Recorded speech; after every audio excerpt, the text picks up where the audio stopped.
ইতিমধ্যে বহু মানুষের কবর রচনা হয়ে গেছে,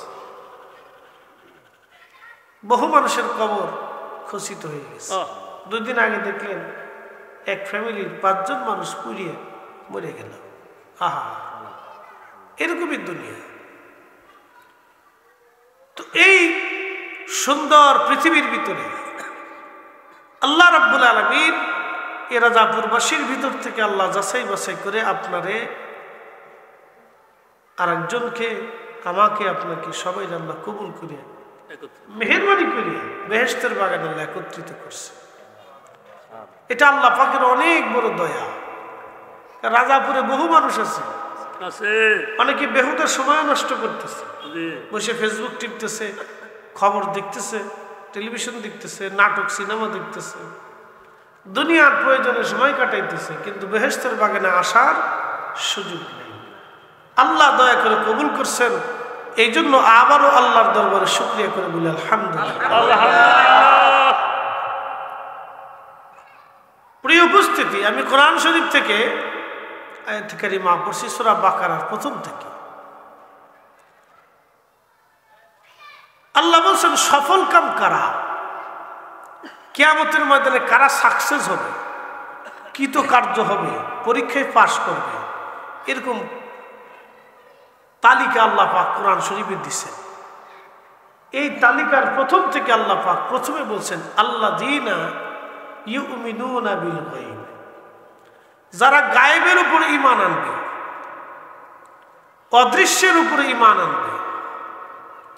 এই জন্য নাস্তিকরা বলে যেই আল্লাহ দেখি না সেই আল্লাহ মানি না, এটা নাস্তিকদের বক্তব্য। এবং তারা এর উপরে খুব সুন্দর যুক্তি উপস্থাপন করার চেষ্টা করে, ভালো ভালো যুক্তিও তারা দেয়, কিন্তু গলদ আছে। যুক্তি বাহ্যিকভাবে মনে হবে খুব চমৎকার, কিন্তু গলদ আছে। নাস্তিকরা বলে যেই খোদা দেখি না সেই খোদা মানি না। এখন নাস্তিকরা জিজ্ঞেস করবেন, বেটা তুমি তোমার নিজেরে দেখছো কিনা? একসাথে বলবেন না সুবহানাল্লাহ। আমি কি আমারে দেখছি? আমার আসল জন যিনি ভিতরে, ওনারা দেখা গেছে? এত বছর বসবাস করলে ওনারা দেখা গেল না। চেহারা সুরত আকার আকৃতিকে আমরা বুঝতে পারলাম না। আল্লাহর কোরআন বলতেছে ওয়ায়াসআলুনাকা আনির রূহি কুলির রূহু মিন আমরি রাব্বি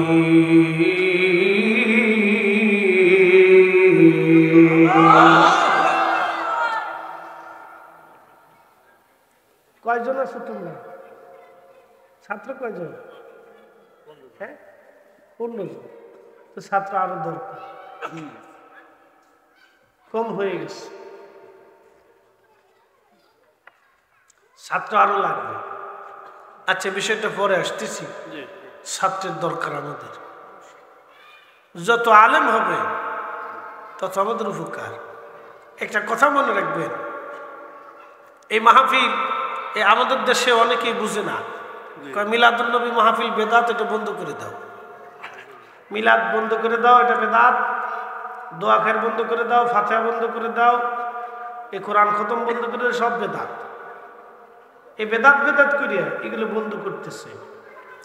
সারা বাংলাদেশ থেকে যদি আপনি মাহফিল বন্ধ করে দেন, এই যে পীর মাশায়েখদের দরবারে বাড়িতে মানুষ যাতায়াত করে না, আসা যাওয়া করে, এটাও যদি বন্ধ করে দেন, সারা বাংলাদেশের সমস্ত পীরের দরবারে আসা যাওয়া বন্ধ, পীর মাশায়েখদের তালিম তরবিয়ত বন্ধ, খানকা বন্ধ, ওয়াজ নসিহত বন্ধ, মিলাদুন নবী বন্ধ, দোয়া খায়ের বন্ধ। আপনারে মাত্র 10 বছর টাইম দিলাম, এগুলো বন্ধ করে দেওয়ার পরে 10 বছরের ভিতরে আমাদের দেশের মেয়েরা হাফ প্যান্ট পরে রাস্তা দিয়ে হাঁটবে। হ্যাঁ, দাদা কখনই বলে হাঁটে। তারা আমি বুঝতে পারলাম যে দাদা মানে দেখছে না, বুঝতে গেল দাদাও দেখছে, তার কিছু করার নেই। দাদা যেহেতু দেখতে বলেছে, গ্রামের মানুষ আমরা না সারা দুনিয়া ঘুরে বেড়াই, আমরা না সারা দুনিয়া ঘুরি, আমরা চোখের সামনে শিয়াল, কুত্তে, বিলে এই সবই পড়ে, কোনোটাই বাদ যায় না। আমরা চোখের সামনে সবই পড়ে, মানুষ, গরু, ছাগল, ভেড়া, বকরি, চোর, ডাহাত, বদমাস, লুচ্চা, ভালো মন্দ, অলি বুজুর্গ, পাগল ভালো, সব আমরা চোখের সামনে পড়ে। তো মুরব্বী দাদাজি যখন গ্রামে থেকে দেখে ফেলছে, তার মনে হল অবস্থা খুব খারাপ। তার মানে বোঝা গেল এই মাহফিল চলমান রাখতেই হবে। মিলাদুন নবী চলবে, মিলাদ চলবে, ফাতিহা চলবে, দোয়া চলবে। কথা বলেন ঠিক না বেঠে? এগুলি বন্ধ করলেই উম্মতের সর্বনাশ হবে। এগুলি বন্ধ করে দিলে উম্মতের সর্বনাশ হবে।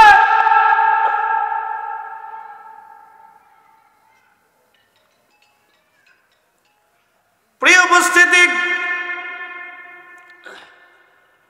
আল্লাহ বলতেছেন ওয়াসআলুনাকা আনির রূহি কুলির রূহু মিন আমরি রাব্বি। হুজুর, রূহ সম্পর্কে মানুষের আপনাকে প্রশ্ন করে, আপনি বলে দেন এটা আল্লাহ পাকের হুকুম। হুকুম আসছে, দুনিয়াতে আসছি, হুকুম হবে, আবার আমরা চলে যাব। আল্লাহ বলেন ওয়ামা তাদরি নাফসুন বিআইয়ি আরদিন তামুত। কোথায়, কোন জায়গা, কোন হালতে তোমার মরণ আসবে তুমি বলতে পারো না, তুমি জানো না। কোন দিন ডাক আসবে দুনিয়া ছাড়া, দুনিয়া ছেড়ে চলে যাব কোন দিন আমাদের কারোই জানা নাই। এই জন্য রুহুটারে দেখলাম না, মনোযোগ দিয়েন। যাকে দেখা গেল না তাকে নিয়ে গেল একজন, যিনি নিয়ে গেলেন তিনি মালাকুল মউত। কোরআন বলতেছে কুল ইন্নাল মাউতাল্লাযী তাফিরুনা মিনহু ফাইন্নাহু মুলাকীকুম। একবার জোরে বলা যাবে কি সুবহানাল্লাহ? একদিন মাটির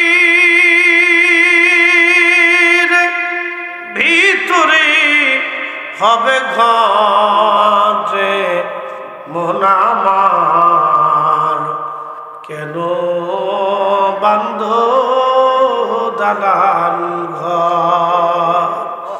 মন আমার কেন বান্ধ দালান ঘর? আল্লাহর হুকুম যখন আসবে চলে যাব আমরা। আমার মালিক বলতেছে হুজুর আপনি উম্মতকে জানাই দেন, আমার বান্দারা মৃত্যু থেকে পালায়।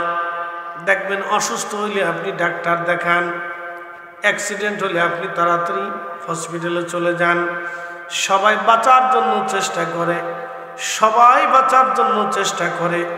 আল্লাহ ডাক দেয় বলেন হুজুর আপনি উম্মতকে জানান ফাইন্নাহু মুলাকীকুম, মরণ তার সাথে মোলাকাত করবে। মালাকুল মউত আজরাইল তার সাথে মোলাকাত করবে। মালাকুল মউত তার সাথে মোলাকাত করবে। পালানোর মতো কোনো রাস্তা নেই, পালিয়ে যাওয়ার কোনো সুযোগ নেই। তার মানে যাকে নিয়ে যাওয়া হলো তিনি মাওলানা ফরিদি, যিনি নিয়ে যাবেন তিনি মালাকুল মউত আজরাইল। উনার ভিতরে জনকে দেখা গেল না, কোন রাস্তা দিয়ে চলে যাবে নিয়ে যাবে তাও দেখা গেল না, যিনি নিলেন তাকেও দেখা গেল না, কিন্তু গেছে সত্য। কি কথা গেছে সত্য, নিচে সত্য, গেছে সত্য, নিচেও সত্য। যিনি নিছেন তিনিও সত্য, যাকে নিছে তিনিও সত্য, দেখা গেল কিন্তু দেখা গেল না। যিনি নিয়ে গেলেন, যার কাছে নিছেন তিনি আল্লাহ। সুম্মা তুরাদ্দুনা ইলা আলিমিল গায়বি ওয়াশ শাহাদা। এমন এক মালিকের কাছে আমাকে নিয়ে যাওয়া হবে যিনি আমার আপনার গোপন গোপন সব জানে। সুবহানাল্লাহ। ফায়ুনাব্বিউকুম বিমা কুনতুম তা'মালুন। আমরা জীবনে যা যা করছি, আমল করছি, ভালো করছি, মন্দ করছি, সব আল্লাহ সেদিন আমাদের দেখাই দিবে। খুব মনোযোগ দিয়ে, যাকে নেওয়া হলো তিনিও সত্য, যিনি নিলেন মালাকুল মউত তিনিও সত্য, যেই মালিকের কাছে নিয়ে গেলেন তিনিও সত্য, যেই জগতে নিয়ে যাওয়া হলো জগৎ সত্য। তার মানে বোঝা গেল নাস্তিক বলতেছে যে খোদা দেখি না সেই খোদা মানি না। নাস্তিকদের যুক্তি অসার, নাস্তিকরা বুঝে না যাকে নিয়ে যাওয়া হলো তিনিও সত্য, যিনি নিয়ে গেল তিনিও সত্য, যার কাছে নিয়ে যাওয়া হলো তিনিও সত্য, যেই জগতে নিয়ে যাওয়া হলো সেই জগৎ সত্য। একবার জোরে বলা যাবে কি মারহাবা? আল্লাহুম্মা সাল্লি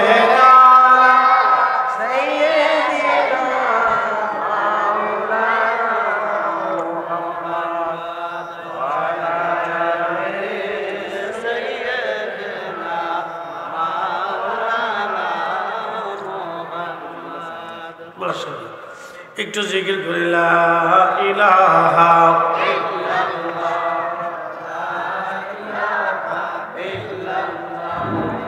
লা ইলাহা ইল্লাল্লাহ মুহাম্মাদুর রাসূলুল্লাহ সাল্লাল্লাহু আলাইহি ওয়াসাল্লাম। সম্মানিত এলাকাবাসী, আমাদের মাঝে আমাদের উপজেলার সম্মানিত চেয়ারম্যান জনাব শাহজাহান শিশির ভাই এসে উপস্থিত হয়েছেন। আমাদের রাজাপুরের পক্ষ থেকে, আমাদের মাদ্রাসা মসজিদ কমিটির পক্ষ থেকে, এই মাহফিল কমিটির পক্ষ থেকে ওনাকে আমরা স্বাগত জানাচ্ছি। সকলে বলি মারহাবা, সকলে বলি মারহাবা।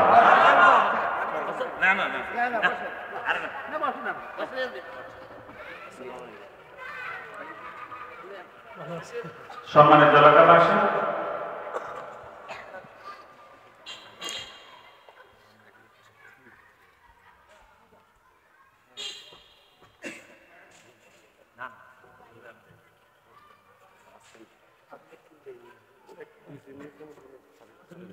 সম্মানিত এলাকাবাসী, উনি আমাদের উপজেলার সম্মানিত চেয়ারম্যান এবং সামনে আমরা সকলে জানি উপজেলা পরিষদের নির্বাচন আছে। তিনি এখানে ব্যস্ত মানুষ, উনি সংক্ষেপে আপনাদের সামনে একটু বক্তব্য রাখার জন্য বিশেষভাবে অনুরোধ করছি।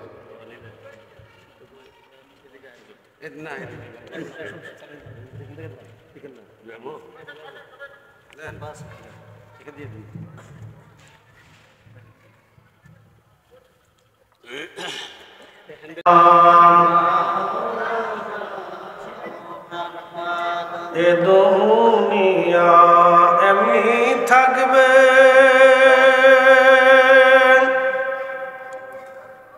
আমরা একদিন থাকব না, সবাই আমাদের ভুলে যাবে, রাসূল আপনি ভুলেন না। আল্লাহুম্মা সাল্লি আলা মাশাআল্লাহ মাওলানা মুহাম্মদ ওয়া আলা আলি সাইয়্যিদিনা মাওলানা মুহাম্মদ। যেই কথা বলছিলাম সরাসরি আলোচনায় চলে যায়। যাকে নেওয়া হলো তাকে দেখা গেল না, যেই রাস্তা দিয়ে নেওয়া হলো সেই রাস্তাও দেখা গেল না, যিনি নিলেন আজরাইল আলাইহিস সালাম তাকেও দেখা গেল না, যেই জগতে নেওয়া হলো সেই জগতও দেখা গেল না। যার কাছে নিয়ে গেলেন আমরা যার কাছে ফিরে চলে যাব। ইন্না লিল্লাহি ওয়া ইন্না ইলাইহি রাজিউন।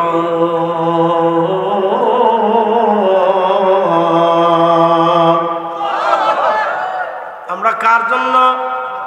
আল্লাহর জন্য ফিরে যাব। কার কাছে? আল্লাহর কাছে ফিরে চলে যাব। যেই মালিকের কাছে চলে যাব সেই মালিক দেখা গেল না, কিন্তু কুদরত দেখা যায়। সুবহানাল্লাহ বলবেন না? এই রাত কার কুদরত? এই রাতের ভিতরে আবার আলো, এই কুদরতটা কার? এই আলো দেখেন, অন্ধকার দেখেন এই চোখ দিয়ে। এই চোখ বানাইলো কে? আল্লাহ। পৃথিবীর সব জ্ঞান বিজ্ঞান মেধা এক জায়গা হলে আল্লাহর দেওয়া একটা চোখের মতো কি চোখ বানাইতে পারবে? না। এই চোখ দিয়ে আপনি পৃথিবীর সৌন্দর্য দেখতেছেন। আল্লাহু আকবার। এই চোখ দিয়ে আপনি পৃথিবীর সৌন্দর্য দেখলেন, কিন্তু অন্ধকে জিজ্ঞেস করেন, অন্ধ পৃথিবী দেখতে কেমন? অন্ধ বলবে যেটা দেখলাম না সেটা কি করে বুঝবো? অন্ধর কাছে আলো যেমন অন্ধকারও তেমন, কোনোটাতেই তার মধ্যে শান্তি নাই, সবই অন্ধকার আর অন্ধকার। তাম সৃষ্টি এই সূর্যের আলো আল্লাহ আপনারা দেখাইলেন একটা চোখ দিয়া, আল্লাহু আকবার। আবার অন্ধকার দেখাইলেন, এই অন্ধকার থেকে আমার মালিক আবার আল্লাহ পাক আলো ফিরাই দিবেন। তুলিজুল লাইলা ফিন নাহারি ওয়া তুলিজুন নাহারা ফিল লাইল। দিন থেকে রাত, রাত্র থেকে দিন যিনি বের করেন তিনি আমার আল্লাহ। আমার আল্লাহ যে সূর্যটা বানাইলেন, এই সূর্যটার ভিতর শুধু আগুন আর আগুন আর আগুন। এই পৃথিবীর মধ্যে মানুষ আছে, পানি আছে, আগুন আছে, মেঘ আছে, আলো আছে, অন্ধকার আছে, ঠান্ডা আছে, গরম আছে, সব কিছু দিয়ে আল্লাহ পৃথিবী বানাইলেন। কিন্তু পৃথিবীর 13 লক্ষ পৃথিবীর সমান একটা সূর্য। এই পৃথিবীটা যত বড় তার চাইতে 13 লক্ষ গুণ বড় হলো একটা সূর্য। আল্লাহু আকবার। এই সূর্যটা জ্বালায় কে? আল্লাহ। জ্বালায় কে? আল্লাহ। আলো দেওয়ার ব্যবস্থা করছে কে? আল্লাহ। তাহলে সেজদা হবে কার? আল্লাহ। নামাজ হবে কার? আল্লাহ। জিকির হবে কার? আল্লাহ। রোজা হবে কার জন্য? আল্লাহ। কিন্তু মানুষ দুনিয়ার মোহে পড়িয়া সব বাদ দিতেছে। অনেকে বলে যে হুজুর রোজা যে রাখবো, আমি রুটি রুজি না করলে বাচ্চা কাচ্চা চলবে কেমন, বাজার সদাই কেমনে হবে? আচ্ছা আপনাকে জিজ্ঞেস করি, আপনি যদি আজকে মারা যান, কালকে বাজার সদাই কি বন্ধ হবে? না। বাজার সদাই চলবে না? চালাবে কে? আল্লাহ। আপনি থাকলেও আপনার সন্তানের জন্য রিজিকের বাজেট আল্লাহ করছে, না থাকলেও আল্লাহ করে রাখছে। তাহলে সন্তানের চিন্তায়, পরিবারের চিন্তায়, টাকার চিন্তায় রোজা ছাড়া যাবে না। যে ছাড়বে সে বুকা, সে বুকা, সে বলদ, সে বুঝে না। এই জন্য কোরআন বলতেছে, ইয়া আইয়ুহাল্লাযীনা আমানু লা তুলহিকুম আমওয়ালুকুম ওয়ালা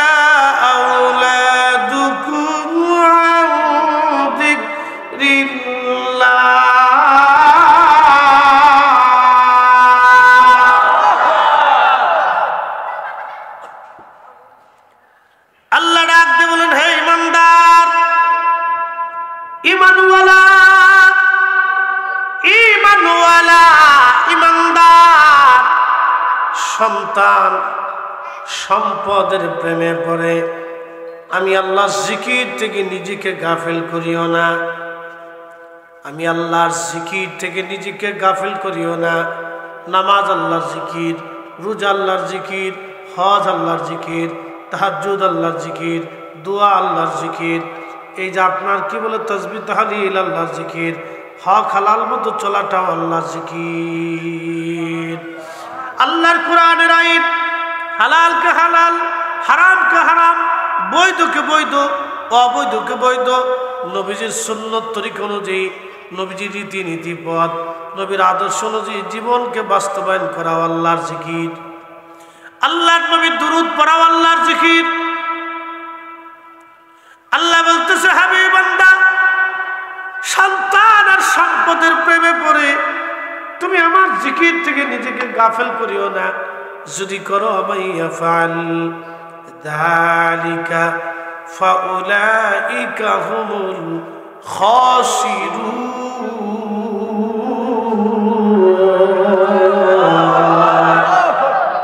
ক্ষতিটা আমাদের হবে। আপনার ক্ষতি হবে, সন্তানের কিছু নাই। আমার দিকে তাকে নিজে রোজা আসছে, এই আমার দেশের বড় বড় ব্যবসায়িক যারা আছে, ছোট ব্যবসায়ীদের দোষ আমি দিই না, বড় ব্যবসায়িক যারা হাজার হাজার কোটি টাকার ব্যবসা যারা করে, বিদেশ থেকে চাল আমদানি করে, তেল আমদানি করে, ডাল আমদানি করে, তারপরে আপনার পেঁয়াজ রসুন আমদানি করে, চিনি আমদানি করে, মশলা আমদানি করে, এই যে পণ্য সামগ্রী নিত্য প্রয়োজনীয় যেটা প্রত্যেক দিন লাগে, প্রত্যেক দিন অন্তত 2 বেলা লাগে, এগুলি যারা আমদানি করে তারা এই রোজার মাসে এসে সবকটা এই গোল টেবিলে বসে গেছে যে কেমনে দাম বাড়ানো যায়। কথা কন না কা, এটা সব গোল টেবিলে বসে, গোপন টেবিলে তারা বসে গেছে, কিন্তু যে কেমনে দাম বাড়াইয়া রোজাদারদের পকেট কাটা যায়।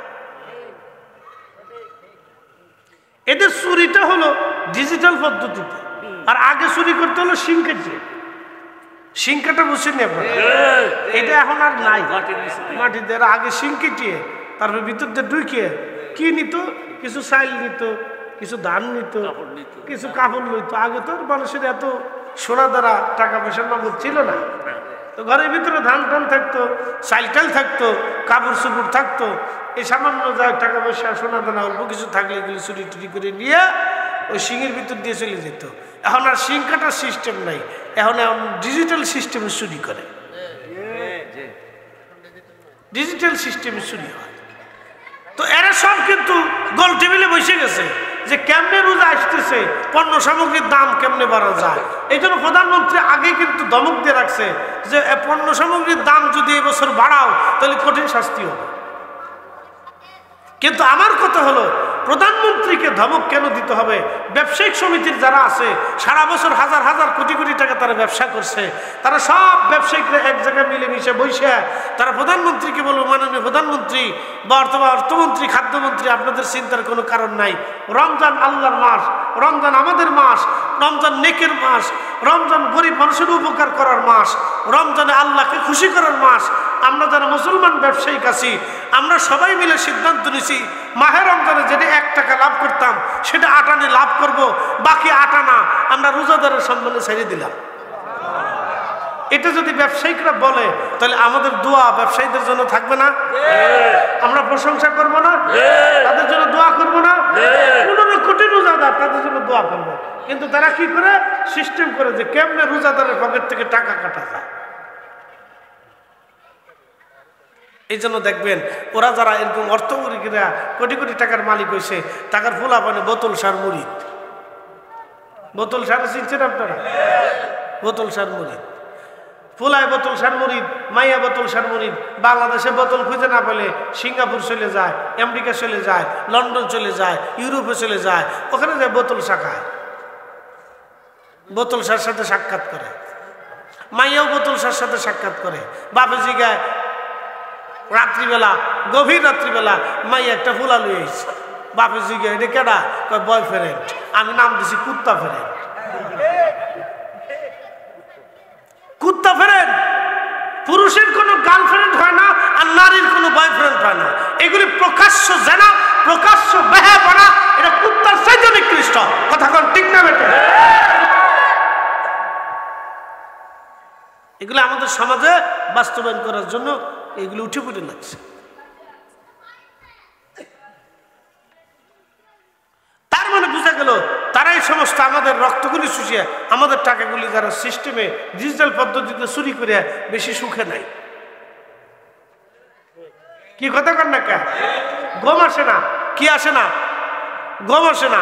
বোতল দুটো টান দিয়ে তারপরে ঘুমায়, ট্যাবলেট সাইড দিয়ে খাইয়ে ঘুমায়। আর আমরা রাস্তা থাকলেও, সিএনজির ভিতরে থাকলেও, রিক্সার ভিতরে থাকলেও ঘুম আসে, মাহফিলে বসলে ঘুম আসে, মসজিদে চলে গেলে ঘুম আসে। কি আল্লাহর শান্তি! একসাথে বলবেন আল্লাহু আকবার। তাহলে আমরা ভালো আছি না খারাপ আছি? বলে হুজুর তারা তো অনেক সুখে আছে, দামি গাড়িতে চড়ে, বিরাট বড় ফ্ল্যাটে থাকে, বিল্ডিং এ থাকে, এসে নানান কিছু অনেক কিছু কবেন। এবার আপনাদেরকে পরিসংখ্যান দিই, তারা কত ভালো আছে আর আমরা কত ভালো আছি। এখন প্রশ্ন করি, এই যে আদা, আমার সামনে আদা দিয়ে শুরু করি। এই আদা আমরা যারা গরিব মানুষে আদা খাই আর যারা ধনী মানুষে আদা খায়, ধনীদের আদা কি আলাদা? আচ্ছা বলতেছি, ধনী মানুষের আদা আর গরিব মানুষের আদা কি একরকম না দুই রকম? আচ্ছা, বেগুন, লাল শাক, পুঁই শাক, ডাঁটা শাক, মাছ, গরু, খাসি, মোষ, মুরগা, ভাত, চাল, আটা সব একটু বলে তফাৎ কি? তফাৎ হলো ওনারটা এই 15-20, ওনারটা একটু দামি, আমারটা একটু কম দামি। ওরে দেখা গেলে আবার কি করার আছে, সবই দরকার। আমি একটু ফুসি ফাঁসি দিবানের। আচ্ছা আচ্ছা, তার মানে বোঝা গেল ধনী মানুষ 1000 কোটি টাকার মালিক হলেও উনি যে বেগুন ভর্তা খায় আমি সেই বেগুন ভর্তাই খাই, উনি যে ডাল খায় আমি সেই ডালই খাই, উনি যে গরু খায় আমি সেই গরুই খাই। হয় ওনারটা একটু দামি, আমারটা একটু কম দামি, ওনারটা একটু ফেরাই সেরাই করা, কালা বোনা, দলা বোনা, লাল বোনা এটা করা, আমারটা একটু ডাইরেক্ট অ্যাকশন মানিয়ে দেওয়া। ওনারটা একটু স্বাদ বেশি, আমারটা একটু স্বাদ কম, পার্থক্য এতটুকু, বেশি কোনো পার্থক্য না। অতএব সামান্য পার্থক্যের জন্য আমরা হারাম খাইয়া আখিরাত বরবাদ করতে রাজি না। কি কথা কন না, ঠিক কিনা? বলেন ভালো আছি না খারাপ আছি? একসাথে বলেন আলহামদুলিল্লাহ, ভালো আছি। হ্যাঁ ওই ভাই ঠিক করছে, খাইতে পারে না, সুখ নেই, ঠিক মতো খাইতে পারে না, ডালার সমস্যা, ডালার সমস্যা। আল্লাহ ভালো রাখছে, একসাথে বলেন আলহামদুলিল্লাহ। আলহামদুলিল্লাহ। প্রিয় ভাইরা আমার, পরিসংখ্যানটা এই জন্য দিলাম, অনেক দরিদ্র মানুষ চিন্তা করে হারা আমি যদি ধনী হইতাম। আল্লাহ আপনার ধনী এই জন্য বানাই নাই, যদি ধনী হইতেন তাহলে ফেরাউনের মতো হয়ে যাইতে পারতেন। অনেক গরিব আছে, ফয়সালা হয়ে গেলে দেখা যাবে সে ফেরাউনের মতো হয়ে গেছে, মাটির সে চাবে না, উচ্ছৃঙ্খল হয়ে যাবে, জুলুমবাজ হয়ে যেতে পারে। এই জন্য আল্লাহ পয়সা করে দেয় না। আবার অনেকে আছে পয়সা করে দিলে নিজের স্থির রাখতে পারবে না, বলে হুজুর এটা কেমন, আমি আপনাদেরকে একটু পরিসংখ্যান দিয়ে বোঝাই। বাস্তবতা থেকে ভৈরব থেকে বিশ্ব রোড পর্যন্ত 4 লেনের কাজ চলতেছে, তো রাস্তা সম্প্রসারণের জন্য জায়গার দরকার, সরকারের জায়গা চাইলে তো জায়গা দিতে হবে। এক গরিব মানুষের জায়গা পড়ছে, তো অফিসার খুব ভালো ছিল, চিন্তা করছে গরিব মানুষ রিক্সা ভাইয়ে খায়, তো তার ঠকান যাবে না, তো তার মানে 2 কোটি টাকার মতো টাকা দিছি। তো ব্যাংকে যখন অ্যাকাউন্টে 2 কোটি টাকা জমা হয়েছে, এটা শোনার লগে লগে দেখার লগে লগে এটা ব্যাংকেই স্টক করে মরে গেছে। কি বুঝলেন? দুঃখে মরছে না সুখে মরছে? সুখে মরে গেছে।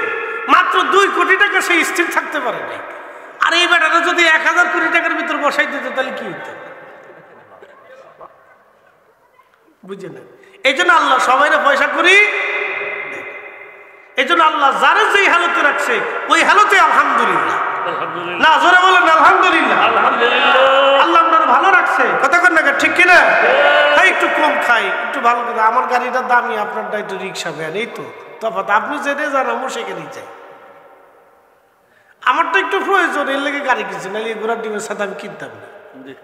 এখানে এত দুঃখ পড়ছে না, এটা মাহফিলে আসা লাগে, তাড়াহুড়ার দরকার, যেখানে সেখানে যাইতে হয়, এই ইমার্জেন্সি। কারণ আমার তো 24 ঘন্টা এই একটা বাহনে ছুটতে হয়, ওই জন্য এটা ভালো না রাখলে বিপদ আছে। রাস্তাঘাটে যদি মেশিন একটা ছুটে নষ্ট হয়ে যায়, তখন দেখে যে হুজুরও ঠেলতেছে, ড্রাইভার বসে দিচ্ছে। এরকম একবার জীবনে প্রথম একটা গাড়ি কিনছে, 100 গাড়ি, খালি ইঞ্জিন নষ্ট হয়, পরে সে ড্রাইভার করলো আপনি সরে না, আমি ধাক্কাই। আর কি করবো, পরে কত যে ধাক্কাইছি তার কোনো শেষ নেই। পরে যায় কাল্লা মিল্লা করে নতুন নতুন গাড়ি কিনা ধরছে, যে পুরেন গাড়িতে মাহফিল করে বিরাট বড় বিপদ। এই মাহফিল পরেরটা ধরতে হবে, হুট করে রাস্তায় নষ্ট হয়ে গেছে। কমিটিকে হুজুর কদ্দূর, আমি কি আর কদ্দূর, আর ইঞ্জিন নষ্ট হয়ে গেছে। তো সবার কথাই বাস, আমারও বাস, কমিটির বাস। এই জন্য আমরা গাড়িটা একটু ফ্রেশ ভালো রাখার চেষ্টা করি, যাতে ঝামেলা কম হয়, বাকিটা আল্লাহর ইচ্ছা। প্রিয় উপস্থিতি, আমরা আল্লাহ যে হালতে রাখছি ওই হালতে আল্লাহর দরবারে শুকরিয়া করতে হবে। সফল কাম কারা? আমার আল্লাহ রব বলতেছেন আল্লাযীনা ইউমিনুনা বিল গায়ব, গায়েবের উপরে যারা ঈমান আনে তারা সফল কাম। কবরে প্রশ্ন হবে, দেখি নাই কিন্তু হবে সত্য। মুনকার নেকির সত্য, কিরামান কাতিবিন সত্য, আজরাইল সত্য, জিব্রাইল মিকাইল সত্য, আমার মালিক সত্য, জান্নাত জাহান্নাম সত্য, আখিরাত সত্য, কিন্তু আমরা কোনোদিন দেখি নাই, সব সত্য। এইগুলির উপরে ঈমান আনা এবং পরিপূর্ণ ইয়াকিন রাখা, বিশ্বাস রাখা, যাহা মৃত্যুর পরে আমার আর একটা জীবন আছে, এই জীবনে আল্লাহর দরবারে দাঁড়াইতে হবে, হিসাব নিকাশগুলি কষে দেওয়া লাগবে। এই চিন্তা কোনো বান্দার কলবের মধ্যে যদি থাকে, অন্তরে যদি থাকে, তাহলে ওই বান্দা সহসা গুনার কাজ করবে না। কথা বলেন ঠিক না বেঠে? তাহলে আল্লাহর উপরে ঈমান আনতে হবে। আল্লাহ দেখা যায় না, কিন্তু আল্লাহর কুদরত দেখা যায়। আল্লাহর কুদরত দেখা যাচ্ছে, কিন্তু রব দেখা যায় না। আল্লাহকে দেখবেন তবে জান্নাতে দেখা যাবে। আল্লাহ পাক জান্নাতের মধ্যে আপনার আমার সঙ্গে দেখা দিবেন। তার সৃষ্টি যদি এত সুন্দর হয়, তাহলে আপনি চিন্তা করেন মালিক আমার মৌলা কত সুন্দর। জান্নাতের ভিতরে আল্লাহ দেখলে যত মজা, শুধু মজা লাগবে। আল্লাহ দেখার মতো এত মজা জান্নাত আর কিছুতে নাই, কিছুতে হবে না। তো যার যত দুনিয়াতে নেকি হবে তত বেশি আল্লাহ জান্নাতে আল্লাহরে দেখবে। যার নেকি কম সে দেখবে কম, যার নেকি বেশি হবে সে দেখবে বেশি।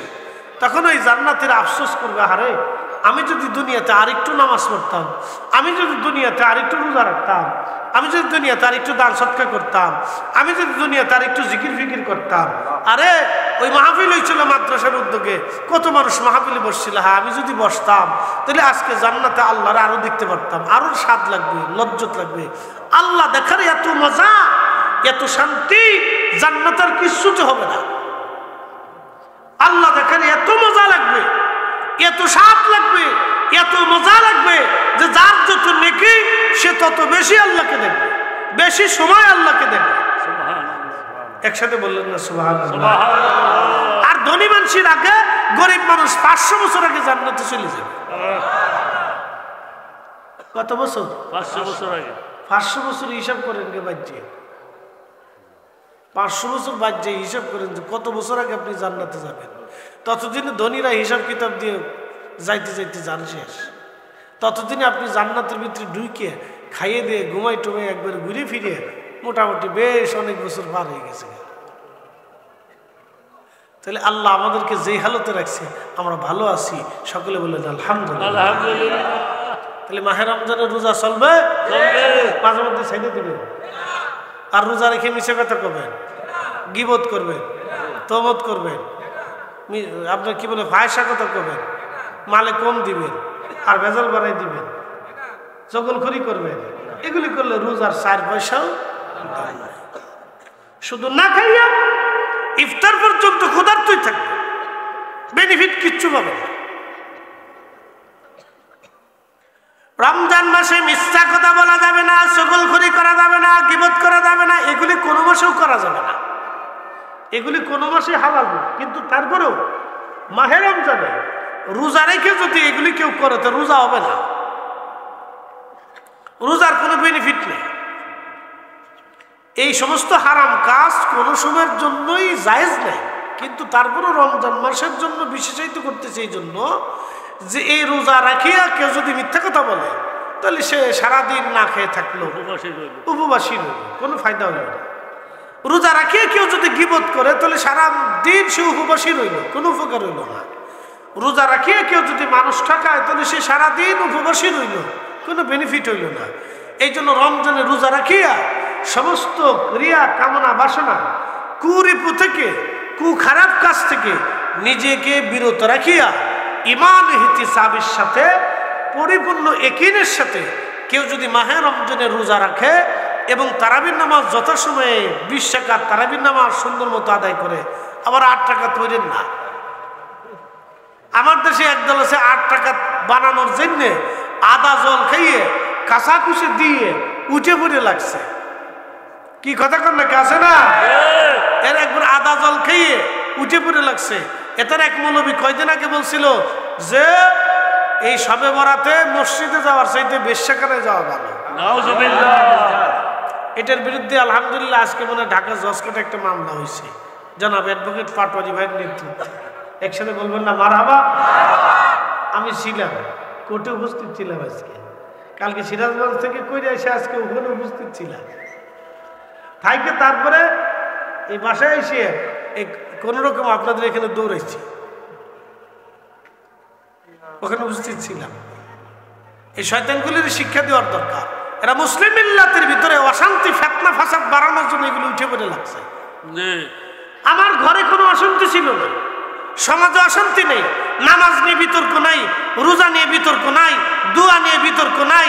এগুলি আইসে নতুন করে আমার সমাজে বিতর্ক সৃষ্টি করে মুসলিম মিল্লাতে পাটে পাটে ভাগে ভাগে অশান্তি বাড়াই দিয়ে বাপ পুতে ঝগড়া, সমাজে সমাজে ঝগড়া, ইমাম মুসল্লির ঝগড়া, এই কমিটি মুসল্লির ঝগড়া, এই বন্ধু বন্ধুর ঝগড়া, এই স্বামী স্ত্রীর ঝগড়া, বউ শাশুড়ির ঝগড়া, এই ফ্যামিলির ভিতরে যারা অশান্তি ঢুকাই দিয়ে দিচ্ছে, এই সব শয়তানের দালাল। কথা বল ঠিক কিনা?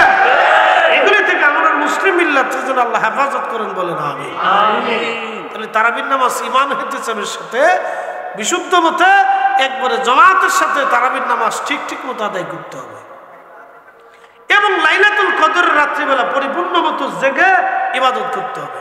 মাহে রমজানের শেষ বেজর রাত্রের 9 দিন 10 দিন একবারে শেষ বেজর রাতগুলি, যেই বেজর রাতগুলি থাকে এই বেজর রাতগুলি শেষ 10 দিনের বেজর রাত অনুসন্ধান করবেন, কনফার্ম আপনি লাইলাতুল কদর পেয়ে যাবেন। তবে 26 তারিখ দিন যে রাতের বেলায় কয়েকটা সহিহ হাদিস আসছে যে এই রাতটা লাইলাতুল কদর হবে। তারপরেও সন্দেহ দূর করার জন্য মাহে রমজানের একবারে শেষ 10 দিনের বেজর রাত্রিগুলি আপনি যদি ইবাদত করতে পারেন, বিশেষ করে আপনারা একটা পদ্ধতি শিখে দিয়ে যাই, আমার দিকে তাকান। এশার নামাজ জমাতে পড়বেন, ফজরের নামাজ জমাতে পড়বেন। মারহাবা কর।